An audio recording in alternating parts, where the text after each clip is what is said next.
Time for episode 3.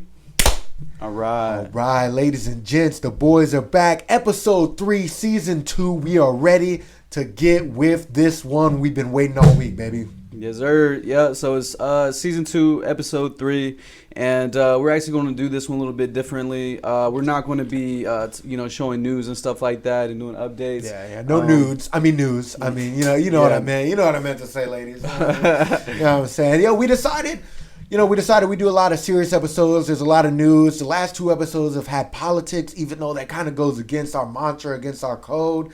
So we decided to keep this one light, get some interesting topics for you guys. And something people have been waiting on is man, how did you two dudes link up? Everybody talks about how good our chemistry was and how similar our mindsets are. And I figured we put it out there how we met and what we'll be up to, what we do together, no homo. Yeah, it's kind of crazy. So the way we met, it's kind of like the stars just aligned. You know what I'm saying? So basically, I had a roommate, a good friend of mine named Miilo. Shout out. She did our intro artwork. The art piece, you know what I'm saying? Not this one, but the intro art piece. That's what I meant. But yeah, so basically, Miilo was my roommate, and she invited Matt over to our apartment. Me and her, we were roommates at the time, and me and Matt had our conversation about our big ideas, our big goals, big ambitions. Yeah, you get to know somebody, put that info out there. Yeah, so you just talk with the person you just meet at a kickback. So then the next day was the first day of class, first day of junior year at UNC Charlotte, and I'm just in there thinking nothing of it, and then I see this big ass head. Can't miss this dome piece. I mean, what you gonna do without it? I seen it and I was like, "Yo, is that you that I just met yesterday? What's good, Matt? What's going on?" Now let me tell you, no bullshit. It looked just like this. And I was like, "Oh shit, that's that nigga right there." Yeah. And then it was a wrap after that. We just kept linking up, kept doing our big ideas, doing our big projects. Failed the class together. Oh God. I finished with a D. I scraped. So Abe passed with I think you had to get a 70 to pass, and I think Abe had a 72, whereas I had a 69.3 or something like that. And it wasn't a very difficult class either. It was not. We just got into so much business stuff that semester, so many opportunities. We were throwing events, parties. We were throwing crazy parties. We were making our bread, doing our thing, and stuff just got away from you. Abe, graduated now, so it's all good. Me, eventually, as they say. So nothing wrong with that. And ever since we've been linking, we've been working. It's something to meet somebody who has a similar mindset, but it's another thing to get into a vibe and a groove and just get to what we did last fall semester, last fall. Yeah, we really did our thing. Literally we've been working no one can say that within a 2-month span, me and you didn't have some kind of big project. It's always a back-to-back video, a commercial, an event, a video, whatever. Some really and impressive for not just how inexperienced we are, but the amount of equipment we had was lacking, the amount of experience we have was lacking, and we went in with the utmost confidence to go shoot commercials. We threw Freaky Friday, a crazy party at a club downtown, where the videos were just, it was just popping. It was exactly what we imagined it. We threw a Halloween event, that we won't get into detail of, but, maybe in 2 weeks, you know what I'm saying? Pending court dates and such. But, all sorts of stuff went down, videos, commercials, and we started getting the podcast together. We were almost working full time for a music studio. Yeah. Shout out Morale Media. Gave us a crazy opportunity. Cedric. But we were basically doing part-time work there. We were doing full-time classes. We were doing full-time promotion for them. I think I had 3 jobs at the time. Yeah, it was crazy. And it didn't matter. We were passionate about the work we're putting in. Not just getting out content. People don't understand the YouTube, the podcast, everything. We're not out here just messing around. Everything we do is with a purpose. Right. And it's working towards a goal. And so we just wanted to let y'all know what we're working up to. What's coming up in the near future, Abe? So in the near future, we basically we have another total drama episode coming out. It's the pilot to our TV show. Oh yeah. You know what I'm saying? I like to describe it as real world / Jersey Shore, just having cool, awesome personalities in a house. Drama, games, amazing time. Stuck in one house. So that's something we have going on. We're still looking for sponsors. If you have a small business, you're trying to promote your music, your art, art, it's a great way to do that organically because we are doing the damn thing. So yeah, I know y'all can't wait for that for sure. That's going to be down in, link below for the first episode. It was kind of like we kind of did it as like a just, we shot it all without equipment, everything like that. But the idea was there, and it did not stop us from getting out some pretty quality execution. So this next time now with the camera we're shooting on, with the secondary camera we're working with, we got new mics, we're getting lights, the gimbal's coming in. We're going to have all the equipment in order to shoot this on a professional level. Guys, we used to shoot on a iPhone. iPhone. We were shooting on some shit. Yes, so we've come a long way, and we're not planning on stopping. I mean, this is big talk. We're going to achieve big things. And, you know what I'm saying? We want y'all to be part of those people who are there since day one. Facts. You get to be that person that said you were there since day one, believed in us, went to our parties, went to our events, shared our videos. And we notice, you know what I'm saying? Shout out, show love, man. I'll tell you, like, some of the biggest supporters, and I say it over and over again, to her face, not to her face. Shout out to Hannah. She puts in comments. She gives us suggestions. She watches every video the moment comes out, likes, reposts, and there are plenty of others, Everybody's been showing love, putting in work, helping us with the videos. I just came back from Miami, in which my friend Sarah did like half of the video on because I was a little bit lit. That video's coming out in a week or two, and like I can't take credit for all of it. Like, there are people that are helping us and showing us support, but like we got shows coming, vlogs coming. We've got a short film trying to get out by the end of this year. We're working on it to our best of our abilities. And then, like he said, Total Drama Mountain House is going to be the big hurrah. It's going to be something special. Right. So businesses, if you want to get your name out there, we are the people to talk to. You know what I'm saying? Hit up that email in the link below. We are official. Do not DM us if you're not serious, because we are serious out here. Most definitely, man. And, every time you do something like this, we can't pretend like we're the only ones doing it. We have to take inspiration from somebody or somewhere that like got us to this point. And I just wanted us today to talk about some of our inspirations, whether that be podcast YouTubers or whatever. I always brought up multiple times in the podcast is Donald Delahaye. He was a kicker in college and got told he had to choose between YouTube and his career as a pro football player or potential pro football player.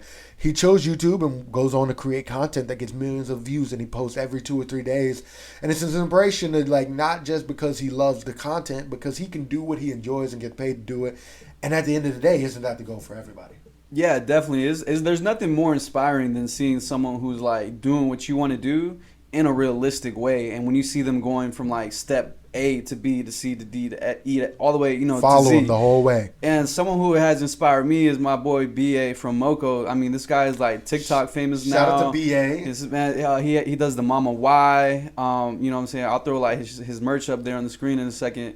But yeah, that's someone that inspired me. I mean, first time I met him, like it was literally through a friend. He was throwing like a music video party or a listening party. Thought nothing of it. Boom. A year later, I bump into him. He's still dropping music. I'm like, yo, like, wow, this guy's consistent. Dropping videos, and it just showed me. And like, I saw, we went to shows together. You know what I'm saying? We went on tours and did all this and that. And it was like crazy seeing that his success and showing that you putting in the work does result into people supporting you, and you know what I'm saying. So shout out to BA, definitely one of the first few inspirations that I could like name off the top of my head. Another inspiration, the media we do. Oh yeah, man, I can honestly shout out Mike Stud to the fullest, man. Not just listening to his music, but his YouTube style vlogging that he started like on tour and stuff inspired me for like what we do, man. We used to party, we used to go hard. If you know us from back in the day, man, it used to get wild. And like being able to show that in a way that wasn't negative was crazy, because you put out the Snapchats, you got to be careful what you snap. You got to be careful what you put on your social media nowadays. But showing like him showing what we do in a positive light, and not to mention like he started his own podcast where he talked to similar like-minded people, just to exchange stories, anything like that. Like sooner or later we gotta have a podcast where it's just stories, and I don't think y'all would be ready or could handle that from us. We have some insane stories. We'd have to get my boy Chris Gray on here and just get him on the mic. We have some we can't even legally talk about. Like we have crazy legally obligated not to talk about. Do you understand how lit that is? I mean, stories for days. Stories for days, and that's definitely an inspiration to me. Not just like his YouTube freedom, but his freedom and like I'm going to talk about what I talk about. And even though it's not professional, like I know that the information is going to reach somebody, and somebody's going to appreciate where I'm coming from and relate to me better. Right. I think another inspiration of mine, as far as like podcasts and everything go, is the Brilliant Idiots. You know, Andrew Schultz, Charlamagne the God. They kind of just like paved this like crazy new path where, you know, they didn't have to be what do you call it, like politically correct all the time. Like they weren't afraid to show their like views on things. And like hard. You know, cancel culture is so real, and it's so easy to just get like your voice lost nowadays. And so, you know, that was someone that kind of helped me just stop being so scary and just talking about what I feel and how I really feel about things. So Brilliant Idiots, the Mike Tyson podcast I've been listening to like crazy, the Joe Rogan Experience. I always love listening to the Joe Rogan Experience and hearing like scientists and experts talk about like, those guys are raw. Yeah, so that's definitely an inspiration, because like I love information, and you know what I'm saying, that's why I kind of try to like spread information on this show, because you know what I'm saying, I don't like listening to things that have nothing to offer me. Right. So when we're talking to y'all in our podcast, we're trying to give y'all information. We're trying to help y'all out. Like literally listening to us is literally going to only help y'all. You know, we drop gems for y'all. We drop tips. We drop, you know what I'm saying, like all kinds of information for y'all. So, you know, that's where my inspiration rooted from, was from listening to those podcasts that gave me gems, and now I want to pass my gems along, because you know I didn't have OGs to show me that. Oh yeah, there's nobody more OG than Mike Tyson.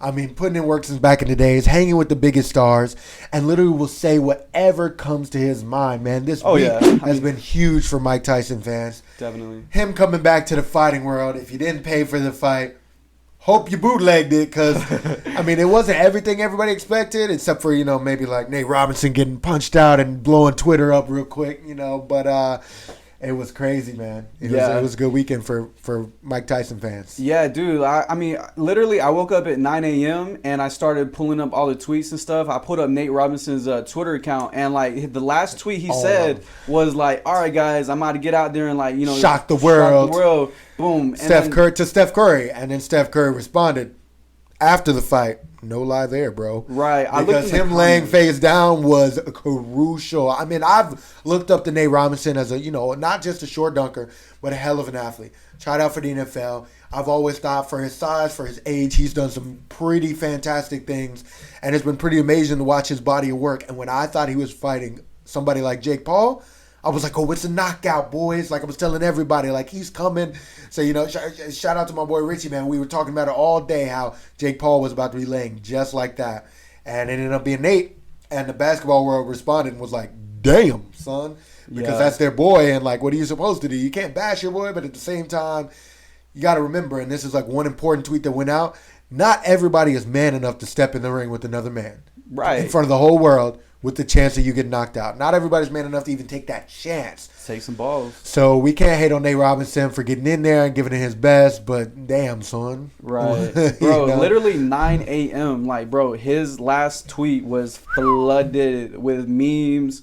People are going in on him, talking about... The memes were fire, though. Talking about dead body, like Among Us, dead body found. They were fire, though. I was with it. Bro, it was crazy, yeah. And then the Mike Tyson memes for that fight. So a lot of people were saying, man, this fight looks like two uncles at a cookout. Wrestling all up in each other's body. Yeah. But I was really thinking about the last time, like, we had a cookout, and I can honestly remember boxing my dad in the backyard one time in my old house. And yeah, it was him coming up close. Well, I'm trying to throw the ones, and he's all up in the body. I'm like, yo, like, come on, old man, like. But I guess that's just how it goes, you know. I guess the old head's trying to get in close, preserve that energy. But overall, ended in a draw, which, you know, we can argue whether it was a money decision or not. But I think from the moment they said Mike Tyson can't knock him out, or he can't knock Mike Tyson out, that was a wrap on how incredible that could possibly be. You know what I'm saying? To put a cap on the expectations. Yeah, I mean, just knowing it's Mike Tyson, it's just like that's what you expect Mike Tyson to do, is just go in the ring. Body shot, uppercut. Right, every exactly. time. So the fact that we knew we weren't going to get to see that was kind of like, you know what I'm saying, this... Like, it just made forced a little bit of disinterest into it. Yeah, just enough. And Mike Tyson said afterwards, he was like, damn, why y'all not worried about me? Like, I'm old too, and everybody was worried about the guy who was fighting. Everyone was worried about. But honestly, Mike, you know, if you're listening, you know, maybe we'll send him a link or something, shoot him a little DM. But honestly, Mike, I'm 24 years old as of last weekend, and I've been in a lot of fights. I've never lost a fight. And bro, if you asked me to step into the ring with you right now for 15 seconds, I wouldn't do it. I wouldn't dare. Period. I mean, I've just there's a legend, and then I tell people this all the time when they tell me, oh, Mike Tyson's not the great. I'm like, bro, he knocked somebody out with a body shot. He didn't knock them out and they were in so much pain they stopped fighting. They lost consciousness from punching them in the body. Do you know how hard that is? Dude. On a heavyweight. Tyson is a beast. So like literally I've gotten way more like respect for him out of this from his podcast lately. Like literally this man used to like study art of war. This man would study generals. Yeah. This man would like listen to all kinds of like crazy audiobooks about like freaking conquerors. So man, that man Tyson has like a crazy mind. That's all I could say. The master would not step in the shit the talk. ring with him. I mean, just like some of the stuff he said, we couldn't even show clips for y'all on this podcast. Because it's so savage. It's so incredibly savage. Like you just can't say that to another person. He'd be on the interview saying it. And it's just like, I can't even give y'all a taste. Sorry, y'all gonna have to come here from me in person and watch those videos. Just go ahead and YouTube like Mike Tyson savage moments and you'll never step in the ring with him ever again. Bro, if you haven't watched Mike Tyson highlights, like, I mean... Have you ever been bored trying to fight your homeboy if you've never watched Mike Tyson highlights? Right. I like to pull up Mike Tyson highlights to insinuate fights between my boys and then afterwards insinuate all of my boys to fight me at once. It makes a fair fight, you know what I'm saying? 3-on-1, 4-on-1. Mm-hmm. I don't think we've ever tussled, Abe. Yeah, I don't think so either, but... I think we've ever fought. Yeah. Soon, bro. Yeah, let's see how that goes. No more injuries. Kind of broke John's toe last weekend. Shout out to John for a good time in Miami. Kind of broke his toe on vacation. You know what I'm saying? Sorry, John. Sorry, Giselle. Didn't mean to break your man, but had to do what you had to do. But, after that, man, I just want to get into these hypotheticals. What you thinking? Yeah, hypothetical sounds good. Let's get into it. Right. So we had 2 hypotheticals for today instead of 1. We were trying to branch out there a little bit. Do something a little different. Like I said, a little bit lighter. You know what I'm saying? Not as many links, not as much news. So hypotheticals came to 2 things. And these are probably questions you've asked yourself all the time. But this first one, drop in the comments what you think. What's the first thing you'll do when you come into money? Let's say it's the lottery. Let's say it's a big contract. You're an NFL star, whatever. What's the first thing you'll do? And I hope you don't give me a basic buy a car, buy a house answer. Hit me with something, Abe. Okay, so I'm going to give you the smart answer, and then I'm going to give you the ignorant answer. Mm-hmm. The smart answer, is buy property, buy business, buy, my mom's house, That's the smart answer. My ignorant answer would be I would buy my Bugatti, I've been wanting to get that car. Little bug, crazy. I would probably go to freaking Universal Studios, rent it out, don't let nobody in there. I've been seeing these videos about people that rent out a whole movie theater and just play Smash Bros on there. So I probably treat my homies to something like that, do something crazy, and throw a insane Project X party. Because ever since Freaky Friday, I've been itching to just throw another crazy party. Right there. And the itch, he got the itch. But yeah, that's my answer. Yeah, I'll rock with that. Honestly, guys, as much as I love all my people, I'm ready to take care of my people. I'll be Audi 3000, boys. We'll be in Thailand for at least a week. You know what I'm saying? Hit up Bali after that. There's so many places that I wanted to see that the only thing that's holding you back is finances. It wouldn't be that bad, but you got to think about stuff at home. Honestly, that. A little bit of traveling, maybe a month or 2, then come back, take care of your people. Like you said, Project X party's got to be in the work with my new mansion, you know what I'm saying? Little 16 bedroom and up joint, something crazy. Nothing like that. And I always think, man, how crazy would it be to just one day wake up, go to the gas station, I'll buy a lotto ticket and hit it. That would be insane. Just to have something change your life immediately. Right. Yeah. Without hesitation. That sounds like a dream to me. But if there's any billionaires out there watching us, y'all want to see our big ideas and want to fund us, If you want to bless, if you want to sponsor, anything like that, we'd be down to, right. Send some love your way. You know what I'm saying? Nothing crazy. Yeah. So, one more hypothetical that kind of has to do with that is, so after you get all this money, say you're successful, whether it's money, fame, whatever, who is the person that you would go to first to help lift up? Now, not even mean give them money to be successful themselves without them doing anything, but say you see somebody's vision, somebody that you want to pull up out the struggle, you don't have to deal with the process anymore like we did. I'm going to pull you straight to the top. All right. And you said we can't say each other, right? Yeah, we can't say each other because you already know that was going to be the first answer. Right. Wouldn't even be a question. But yes, I think number 1, my boy BA. Number 2, I'm bringing Miilo with me. And number 3, who would it be? Number three. Damn, friends don't hate me, but I'll take all y'all with me. Number 3 is everybody. Big facts, big facts. All right, way to save a little face. You know what I'm saying? I can honestly say that boy Bill has got to be number 1, man. Bill has looked out for me since the jump. Yo, I seriously remember a section of my life when I was like homeless, cut off, no car, no nothing, couldn't even get to work. My boy Bill pulled up after work every single day to my crib with food. And what he said to me, I'll never forget. And he was like, damn, bro, if you broke, we broke. Like, what do you mean? There's no you. If you're broke, I'm broke. We broke together. And I was like, you know, like that. So when somebody says something like that, that just hits different. And you just know it's like, yo, if I ever make it, like my boy's coming with me. He's going to get blessed. Exactly needs to get blessed. My boy John, who like, without John and my mom, like, honestly don't know if I'd be able to function as a functioning adult. John fixes my car, my iPhones. He travels with me. He keeps me on task. If I need to do something, he was calling me like, "Yo, did you get your camera replaced, bro? You said you were going to get the camera replaced." And yeah, y'all see, we got the nice secondary camera in here. Shout out to the lovely Abby for helping us out. Shout out. Let us know how y'all feel about these new camera angles too. Let us know. We'll do more. We'll have more people help out. It'll be really nice. And you know, like we said, helping each other succeed, helping people succeed. You know, I really rock with this podcast. Hope y'all like the style. Hope y'all like how we're doing with the 1 camera and the 2 camera. And season 2 shit. Season 2. Y'all make sure y'all drop in the comments everything we said. Like, just show some love and share. Because at the end of the day, like we said, we told y'all what we're working towards. We told you what our process was. Now that y'all know, what are y'all going to do about it? Because y'all going to help us succeed. Because once we succeed, we're helping everybody else succeed. Right. And I want everyone to drop their first ignorant purchase when they hit that lotto money. So I want to see comments of what you would buy. What are you buying? Like, if it's a car, I'm going to call you basic. But you better drop that comment anyway. Because it's season 2, baby. We out. Big talk. Big talk. Boom.